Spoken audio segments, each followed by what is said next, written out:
Vale, estoy aquí en la Lonja de Valencia, edificio gótico civil, gárgolas, preciosas ventanas. Lo que recomiendo es venir en horario que puedan entrar. Tiene preciosos jardines, puentes y unas salas espectaculares. Vale la pena conocerlo. También les recomiendo la zona, callejear por aquí, meterse en las plazas, por las callecitas. Y ahora a dónde vamos es a el Mercado Central de Valencia, es decir, la lonja es donde se tasaban los productos que pasaban la muralla para venderse en el mercado, que antes estaba en puestos en la calle y ahora se concentra a partir de, no me acuerdo la fecha, ahora se las confirmo cuando haga el vídeo del Mercado Central de Valencia. Mis vídeos siempre son espontáneos, ¿vale? Es lo que me voy acordando y lo que voy queriendo decirles, no me los estudio. Mercado Central. Ya lo tengo en mis blogs, en Vaquera del Espacio.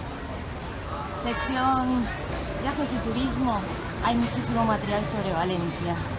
Bueno, este es el Mercado Central. Escuchen el bullicio. Creo que es lo que no cambia en siglos.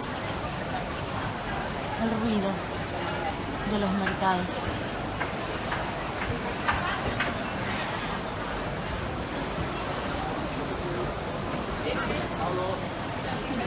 Para los de Valencia que están viendo que están las horas de Lladró,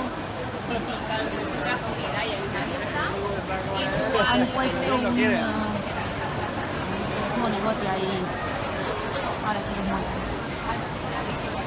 ¿Solo medio año? Mira qué bueno. Ahí el ladrón. Ya le saqué foto, casi la muerte. Para los que están fuera, jamones, jamones, jamones. Jamones, muchos.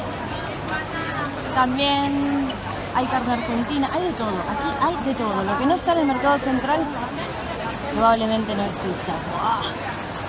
Qué exageración la mía. Bueno, espero les guste.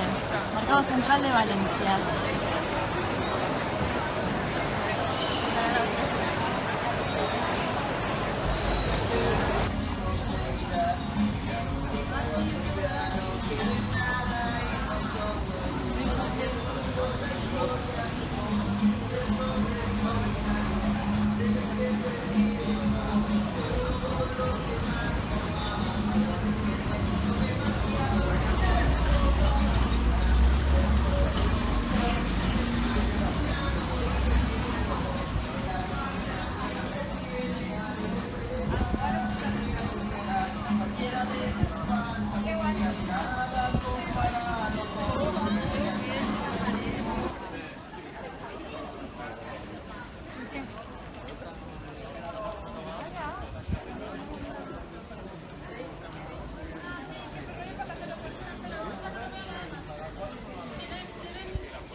¿Cómo no va a disfrutar en línea entre